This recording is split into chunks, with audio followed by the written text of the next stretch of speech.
주님께서 여러분과 함께 루카가 전한 거룩한 복음입니다.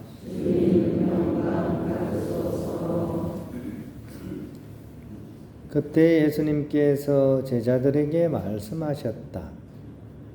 해와 달과 별들에는 표징들이 나타나고 땅에서는 바다와 거센 파도 소리에 자지러진 민족들이 공포에 휩싸일 것이다.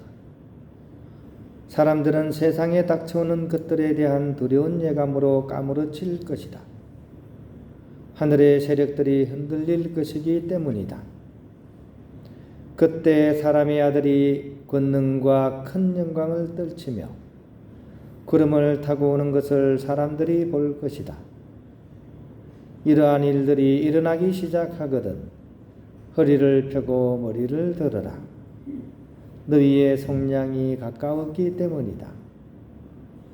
너희는 스스로 조심하여 방탕과 만취와 일상의 근심으로 너희 마음이 물러지는 일이 없게 하여라. 그리고 그날이 너희를 덫처럼 갑자기 덮치지 않게 하여라. 그날은 온 땅에 사는 모든 사람에게 들이닥칠 것이다. 너희는 앞으로 일어날 이 모든 일에서 벗어나 사람의 아들 앞에서 설 수 있는 힘을 지니도록 늘 깨어 기도하여라.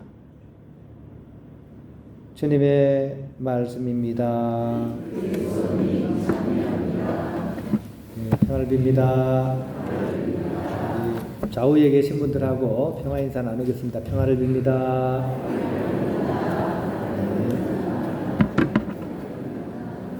허리 운동도 되고 아주 좋습니다.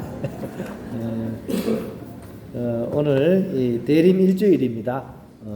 교회력으로 1월 1일이 사실은 오늘이라고 할 수 있습니다. 오늘부터 이제 새로운 다해가 이제 시작이 되는 거죠. 오늘을 기점으로 해서 4주간에 걸쳐서 우리는 이 세상에 오실 주님을 기다리면서 모실 준비를 하게 됩니다. 이렇게 대림초가 켜졌죠. 하나, 둘, 셋, 네 개 이제 차례대로 이제 켜질 겁니다. 오늘 대림 일주일 그 서막을 여는 일독서는 예레미야의 말씀입니다. 예레미야의 말씀은 이제 유다 왕국이 패망을 하고 참담한 유배 생활을 하던 중에 그 백성들에게 들려온 그런 예언자의 말씀입니다. 백성들은 이제 끝났다고 생각했죠, 그죠? 이제 끝장났어, 이제 죽는 일밖에 없어. 이때 예레미야 예언자는 우리를 구원하실 메시아가 오실 것이다 라는 그런 예언으로 백성들에게 큰 희망을 주려고 합니다. 우리말로 이렇게 바꾸자면 이렇게 되겠죠. 지금 아무리 힘들어도 반드시 오신다. 아니, 힘들기 때문에 더 확실하게 오신다. 이것이 예레미야 예언자가 말씀하시는 메시지이고, 또 성경 전체가 사실 오늘 이 복음마저도 사실은 그런 의미로서 선포되는 말씀입니다.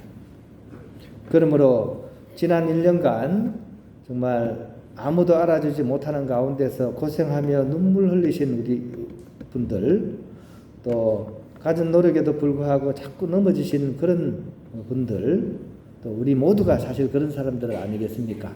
그런 우리에게 낙담하지 말라는 그런 말씀입니다. 희망을 가지고서 기다려야 된다는 그런 메시지라고 할 수가 있습니다. 그런 점에서 기다림은 인생의 묘미이기도 합니다. 인생의 아름다움은 기다리라는 단어 속에 들어가 있습니다. 아마 초등학교 때 생각해 보시면 알 거예요. 그죠? 다음날 소풍을 가면 그 전날 밤에 잠이 옵니까? 안 옵니까? 안 오죠. 그죠? 지금 생각하면 별것도 아니잖아요. 김밥 싸가지고 그 다음에 사이다 한 병 들고 갔는데도 그게 기다려져가지고 잠이 안 옵니다. 기다림은 바로 이렇게 인생의 아름다움입니다. 이거는 제가 경험을 못 해봤는데요. 혼인날을 기다리는 신랑 신부의 마음 어떻습니까?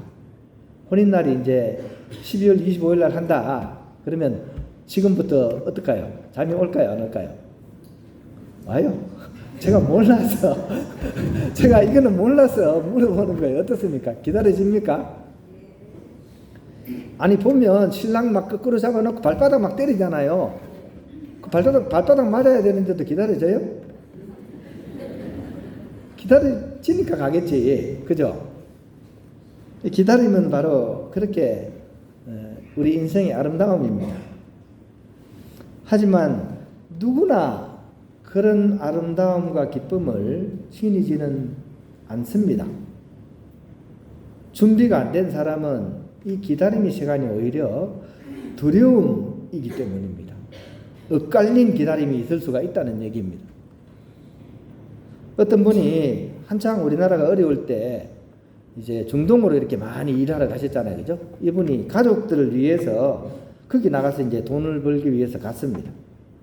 정말 그 무더운 사막에서 땡볕에서 정말 고생 많이 하면서 일을 했습니다. 그럼에도 가족을 위해서 그 일을 한 거죠. 그죠?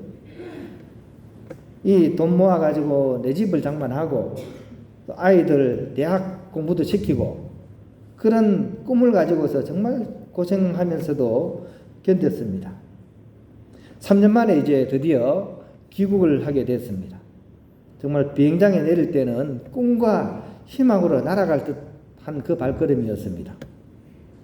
하지만 이분이 집에 와보니 아내가 보이지 않았습니다. 그리고 그동안 보낸 돈도 통장에 한 푼도 들어가 있지 않은 사실을 발견하게 되었습니다. 아내가 그 사이에 춤바람이 나가지고 돈도 다 탕진하고 이제 만날 날이 되자 뒷감당이 무서워가지고 도망을 친 것이었습니다. 한쪽은 애가타게 그 기쁨의 날을 기다렸지만 다른 쪽은 기다리지 않았을 어떤 그런 상황으로 인해 가지고 상대방은 더 큰 상처를 입게 됩니다. 이 대림 시기도 마찬가지라는 생각이 듭니다. 그분은 간절한 마음으로 기쁨과 희망을 가지고서 우리에게 오시건만 우리가 진심으로 그분을 기다리지 않을 때 주님 또한 큰 마음의 상처를 입으시게 될 것입니다. 그러므로 우리는 보다 진지하고 경건한 자세로서 주님을 기다려야 하겠습니다. 존경과 애정을 가지고서 그분을 맞아야겠습니다. 그 기쁨의 기다림이 되도록. 그런 측면에서 오늘 복음은 그 오실 주님을 어떻게 기다려야 하는지를 잘 알려주고 있습니다. 마지막 말씀이 바로 그것이죠. 제가 한번 읽어보겠습니다. 사람의 아들 앞에 설 수 있는 힘을 지니도록 늘 깨어 기도하여라. 이런 말씀입니다. 늘 깨어 기도하여라. 이것이 사실 요즘 저의 좀 문제거리입니다. 날이 추워지니까 자라목이 되어가지고 목을 빼기가 싫습니다. 일어나기가 싫은 거죠. 저희 생활 습관 중에 하나가 제가 눈을 뜨자마자 철칙으로서 묵상을 하겠다는 제가 결심을 세웠고 그것을 서약 때부터 계속 지켜오고 있습니다. 근데 날이 추워지니까 자꾸 이제 일어나기 싫어져요. 누워만 있고 싶습니다. 거기다가 얼마 전에 또 용접 배운다고 막 쭈그려서 하다가 또 허리가 좀 요통이 생겼어요. 그러니까 일어나려니까 자꾸 깨가 생겨요. 아이고, 이게 누워있는 게 나한테 더 이롭지 않아? 그러니까 또 타협이 되는 거죠. 아, 그래. 허리가 아픈 동안만큼이라도 이거 앉아서 하지 말고 누워서 하자. 누워서 묵상해 보신 분 있습니까? 누워서 묵상을 딱 하면요, 처음에는 편안합니다. 좀 지나면 정신이 살짝 가요. 하면서 이게 묵상을 하는 것도 아니고 잠을 자는 것도 아니고 이거 다른 단어로 혼침이라 해요. 혼침의 상태에서 엎치락 뒤치락 끓이다가 이제 시간을 보내는 거예요.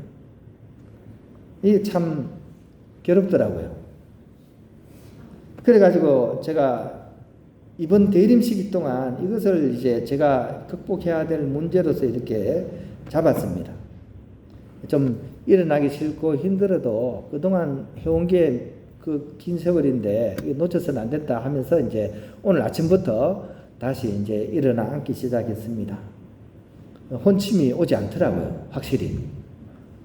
여러분들도 마찬가지입니다. 이번 대림 시기를 통해서 정말 극복해야 될 문제가 있다면 이 시기 때 한번 도전해 보시기 바랍니다. 또 좋은 일의 습관을 들이고자 하는 분은 좋은 일을 통해서, 그죠? 이 대림 시간을 이렇게 보내신다면 바로 이것이야말로 주님을 맞이할 수 있는 좋은 우리의 그런 준비이지 않을까 하는 그런 생각을 해보게 됩니다. 아무튼 깨어 있으려면 눕고 싶은 마음을 이겨낼 수 있어야 됩니다. 이것을 이겨내지 못하면 깨어 있을 수가 없는 거죠. 이것이 이냐시오 성인의 아제레 깐따라라는, 그죠? 꼰따라라는 정신입니다. 아제레 꼰따라. 무슨 뜻이냐면 거슬러 행하라 이런 뜻입니다. 반대로 가는 거죠. 물살이 흘러내려오는데 거슬러 올라가는 겁니다. 이것은 우리 본능과 욕구가 행하는 방향을 똑바로 바라보고 동시에 발걸음을 그 반대로 옮겨보는 영성적인 행동 지침입니다. 즉 게으름의 속삭임을 내 안에서 느끼게 되면 반대되는 부지런함을 찾고 또 눕고 싶은 그런 유혹을 느끼면 오히려 상체를 꼿꼿하게 펴는 것을 얘기합니다. 그래서 처음이 중요합니다. 그죠? 유혹에 자꾸 귀를 기울이면 자꾸 눕게 되고, 그죠? 그러면 갈등이 생기고 결국 혼침으로 빠져듭니다. 아제레 꼰따라, 거슬러 행하라. 우리의 어떤 욕구나 어떤 그런 것들을 향하는 방향을 잘 직시하고 그것을 이겨낼 수 있을 때 그때 비로소 기쁨의 아침 시간 또 이어서 뜻깊은 대림의 시기가 되고 결국 온전한 성탄의 기쁨으로 저에게 다가올 것이라고 생각합니다. 오늘 복음은 기약 없이 다가올 그런 미래의 그런 두려움도 예고하지만 스스로 깨어있음을 연습한 이들이 맛보는 크나큰 영광도 오늘 복음 속에 담겨져 있다고 하겠습니다. 나무도 사실은, 그죠? 중력을 거슬러 물을 끌어올려야 됩니다. 그죠? 나무가 밑에서 물을 끌어올리잖아요. 물은 자연스럽게 위에서 아래로 내려갑니다. 그죠? 근데 나무가 살려면 어떻게 해야 됩니까?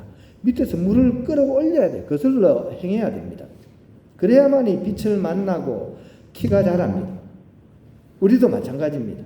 우리의 게으름과 태망과 악습을 거슬러서 깨어서 기도하게 될 때 우리는 하느님의 빛을 만나고 영성의 키가 자라게 된다는 것을 우리가 기억하면서 오늘 예수님께서 하신 이 마지막 말씀 같이 읽으면서 우리 마음에 새기면 좋겠습니다. 자, 같이 하겠습니다. 마지막 말씀 시작. 사람의 아들 앞에 설 수 있는 힘을 지니도록 늘 깨어 기도하여라. 늘 깨어 기도하여라.